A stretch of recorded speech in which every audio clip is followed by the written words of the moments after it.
Eu gostaria de vir mais vezes aqui pra explicar, mas olha só. Vai precisar vir muito pra explicar isso.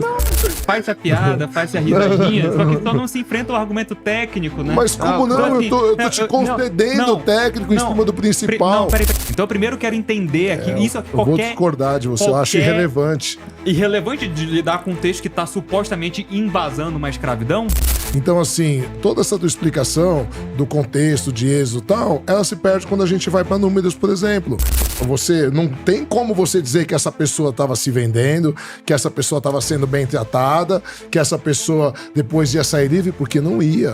O que é isso, além de não ter direitos sexuais sobre ele? Aí você tá fazendo um eufemismo pra querer não é isso. Desconfigurar o que tá no texto.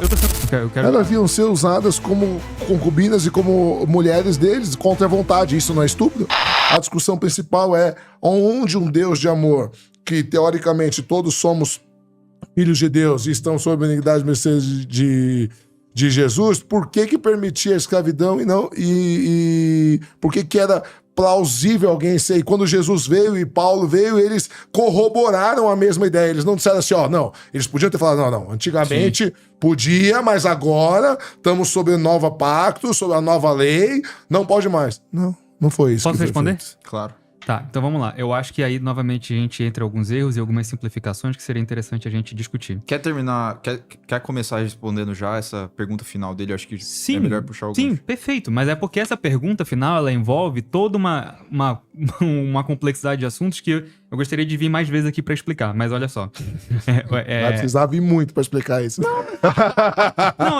Só que assim, é porque assim, faz a piada, faz a risadinha, só que só não se enfrenta o argumento técnico, né? Mas como não? Assim, eu tô te concedendo o técnico em cima do principal. Não, peraí, rapidinho. Eu falei que a gente tava primeiro definindo aqui qual que é o sentido do texto.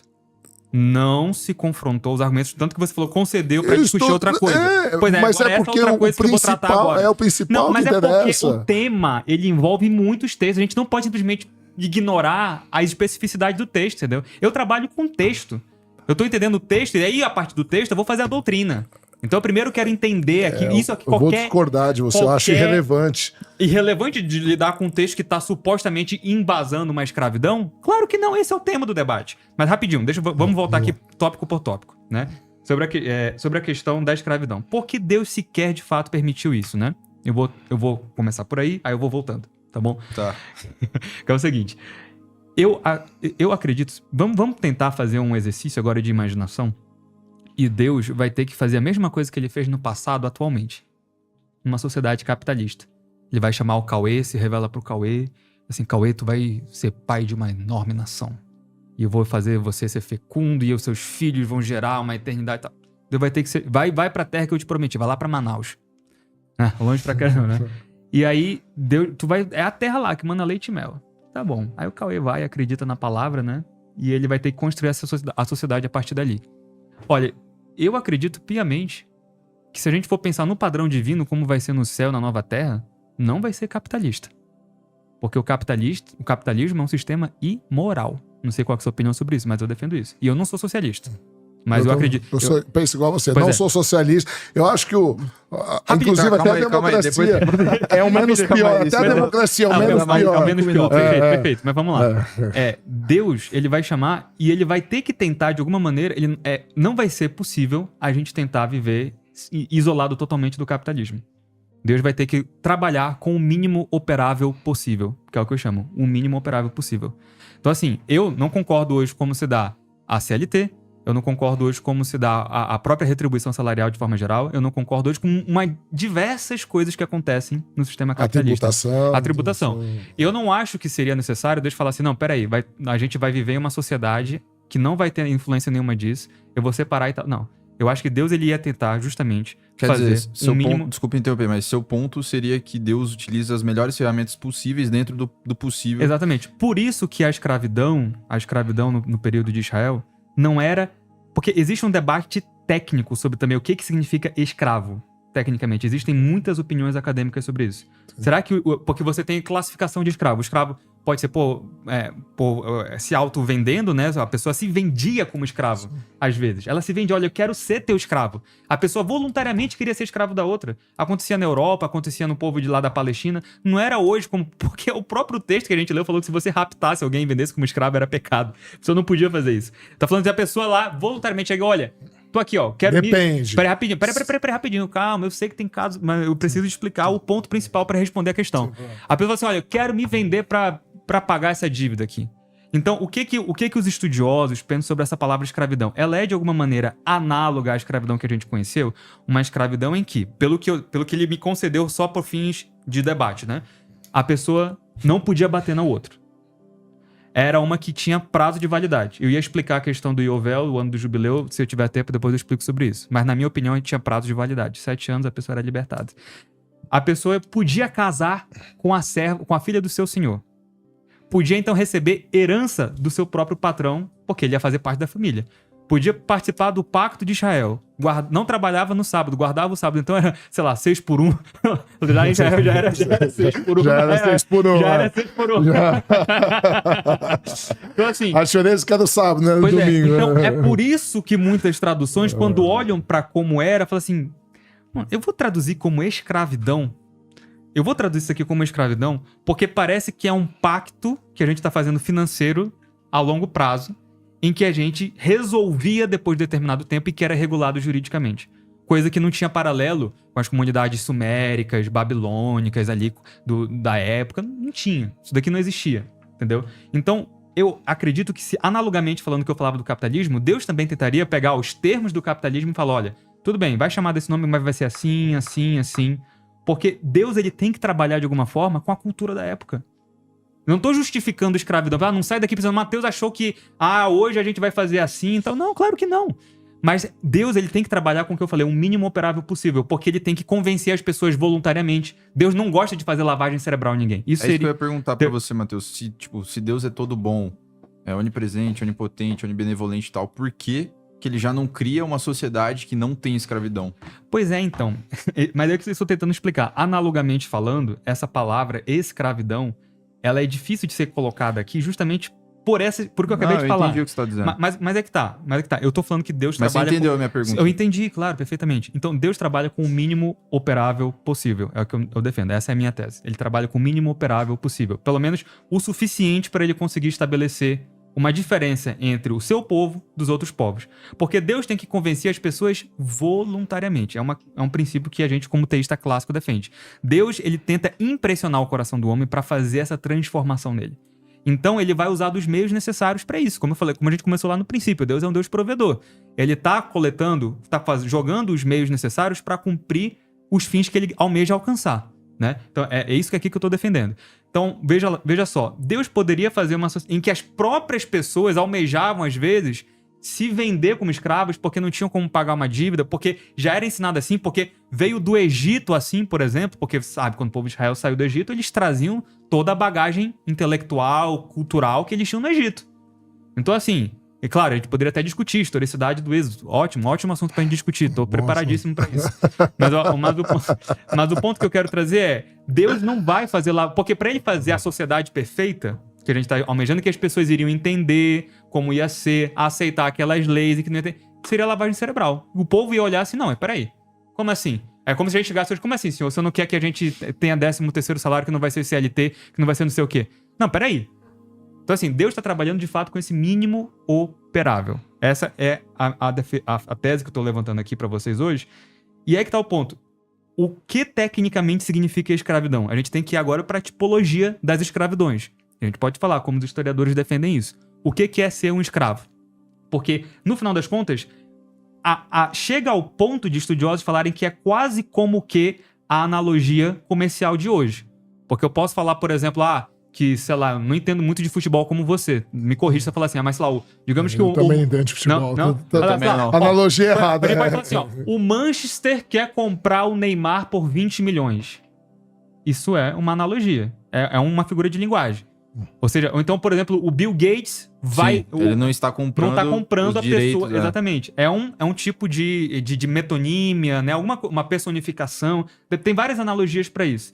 Ou então eu posso falar assim, por exemplo, olha, o chileno vai deixar de herança para os filhos dele 200 funcionários. Coitados.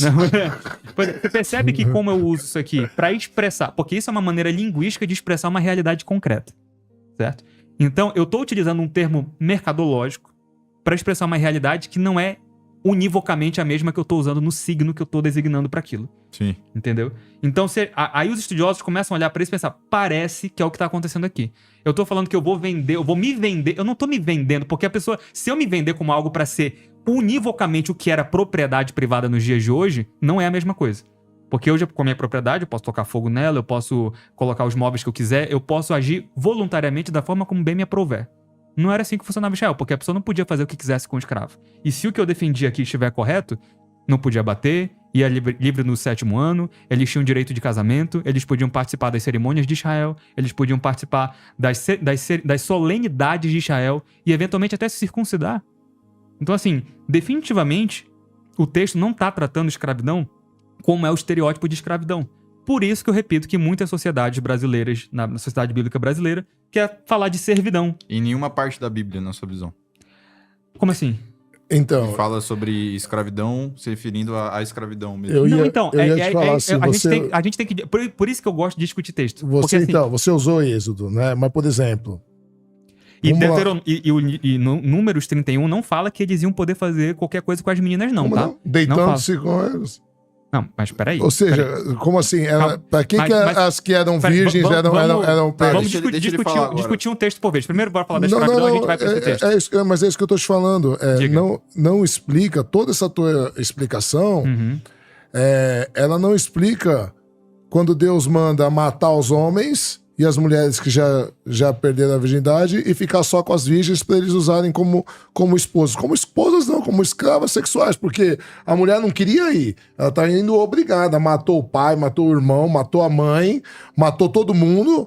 Às vezes até o animal doméstico ele mandava matar, dependendo da cidade. E aí só as virgens podiam pegar. E aí eles iam usar as virgens para quê?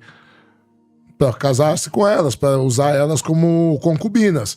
Então, assim, toda essa tua explicação do contexto de Êxodo e tal, ela se perde quando a gente vai para Números, por exemplo. Quando a gente tem uma ordem de genocídio. Uma nação que estava lá, vivendo a vida deles, e só porque Deus resolveu que aquele terra ia ser dos israelitas, chega e manda matar as pessoas sem motivo nenhum e ficar só com as mulheres como escravas sexuais. Porque era essa a verdade. Era essa a verdade, literalmente falando. Entende? E aí, além de tudo, ela tinha que ficar lá servindo o Senhor, tinha que se deitar com ele, sendo que morreu o pai, morreu o irmão, morreu mãe, morreu todo mundo, e ela não tinha direito a nada. O texto Se isso não é escravidão, você não tem como você dizer que essa pessoa estava se vendendo, que essa pessoa estava sendo bem tratada, que essa pessoa depois ia sair livre, porque não ia.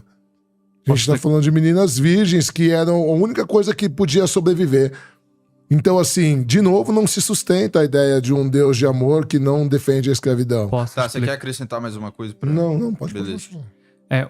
Quando ele fala, o texto quando fala deitando-se com ele, era o critério para saber se era virgem ou não. O texto não fala que elas iriam se deitar com eles. Eu vou ler o texto aqui. Agora, pois, matai todo homem entre as crianças... Eu posso explicar depois isso aqui, tá? E matai toda mulher que conheceu algum homem deitando-se com ele. Aí sim. Aí ela vai... O critério deitando-se com ele é saber quem era virgem ou não. Aí depois continua. Porém, todas as meninas que não conheceram algum homem deitando-se com ele, deixai-as viver para vós, né? Para vós. Sim, para vós. Para vós. Exatamente. É isso. O texto está dizendo aqui que esse para vós significa o quê? Porque para vós, novamente, como a gente falou, a gente tem que buscar o sentido próximo. O sentido próximo da literatura. O que nessa passagem está dizendo que eles teriam o direito de estuprar essas mulheres? Não seria estupro porque elas eram propriedade deles e os amos, eles tinham direitos sexuais sobre os escravos. Na Bíblia não tem escrito isso. Sim, claro que tem. Não tem. Tem todos os direitos, porque era propriedade. Não, mas então, é que tá... E, inclusive, isso... Nem a passagem de Êxodo 21 fala isso que a gente lê. Historicamente, mas era de fato o que acontecia. Mantinham-se as virgens para eles. O Sim. que é isso, além de não ter direitos sexuais sobre ele? Aí você tá fazendo um eufemismo pra querer Não é isso. desconfigurar Não. o que tá no texto. Eu tô sendo honesto com você. Tô sendo honesto com você e dizer o seguinte: bora analisar o texto e quais são os argumentos internos dentro de Deuteronômio que tá falando que elas iriam ser estupradas. Eu quero... Elas iam ser usadas como concubinas e como mulheres deles, contra a vontade. Isso não é estupro? Não, mas então, o texto não Elas foram arrancadas do país dela, a famílias inteiras mortas, ou você acha que elas queriam se tornar esposas? Esposas é um eufemismo. Você acha que elas queriam? Ou seja, elas eram obrigadas a se tornar esposas dos israelitas ou concubinas contra a vontade delas. Isso como que chama? É só que o problema é que o texto não tá falando isso. O texto fala simplesmente, deixai-as viver para vós. Para vós. Pois é, então, eu sou... E elas se tornavam propriedade, porque os que eram cativos então, em guerras, aí você tá eles se incutindo... tornavam... Não, você isso tá colocando uma coisa que... Cadê o versículo que diz isso? Que elas vão ser concubinas contra a sua vontade para ser estupradas. Eu quero esse versículo. Não, estupradas é porque é óbvio, porque se elas não ser concubinas, você acha que elas queriam se deitar, elas ficaram apaixonadas pelos judeus que matou o pai, a mãe, o irmão, todo mundo. Claro que não, mas aí que tá o ponto. Eu quero saber por que o para vós significa que elas vão casar com eles para serem estupradas. Seria contra a sua vontade, contra a vontade Não, delas, eu acho. É claro que aqui elas acabam. O problema de matarem e tudo mais aconteceu. A gente pode explicar agora a questão do genocídio contra a vontade, não sei o quê. Eu só tô querendo, assim, sabe, que ele pode ser que esteja correto. Eu quero só o versículo que vai dizer assim: olha, esse para vós aqui significa que ela vai ser Levítico 25, 44, 46. E quanto aos teus escravos e às tuas escravas que tiveres, poderás comprá-los dentre os povos que estarão ao redor de vós. Também dentre os filhos dos estrangeiros que peregrinarem entre vós. Deles podeis comprar de suas famílias que estão convosco, que geraram na vossa terra, e vos serão por possessão. E possuí-los-ei por herança para os vossos filhos, e depois de vós, para herdarem a possessão, perpetuamente os fareis servir, perpetuamente. Mas sobre vossos irmãos, os de Israel, foi o que eu falei, os que não eram, não vos assenhoreis com rigor uns sobre os outros. Isso é Levítico 25. Levítico 25. Sim. Ou seja, o estrangeiro que era trazido como cativo, ele se tornava propriedade perpetuamente. Você sabe qual a palavra perpetuamente em hebraico aí? Me dizem o que Olam. Olam. E quer dizer... Não significa para sempre. Quer dizer 50 anos, o ano do jubileu. Não, pode significar muitas coisas, porque Olam, na verdade... Numa expectativa de vida de 30 a 40 anos... Jonas ficou perpetuamente dentro do peixe, sabia? Lá no livro de Jonas, capítulo 2. É a mesma palavra, Olam. Então vê como é importante na verdade, estudar um texto pra gente conseguir extrair a interpretação correta. Mas é isso que eu tô te falando. Você vai me desculpar, tá? Claro que eu não tô desmerecendo a importância de ler o texto, o contexto, porque senão não seria um acadêmico também. Mas, ao meu ver, nenhuma dessas interpretações ou eufemismos possíveis do texto desqualifica a questão principal, que era existia escravidão, existia genocídio, as mulheres sobravam para serem concubinas, você podia vender sua filha como escrava. São todas questões morais fortíssimas que o contexto, por mais brando que seja, aceitando que não seja, é escravidão, é contra a vontade, é que Deus de amor permite uma pessoa ter o outro por propriedade, claramente especificado no texto de que eles não eram tirando os judeus, né, que era por dívida, que eram tratados diferentes, os estrangeiros eram propriedade. Então, não condiz com o Deus de amor. É o mesmo, o resto é tudo malabarismo semântico para tentar fazer um eufemismo. Não é malabarismo semântico pelo seguinte motivo, porque a palavra propriedade...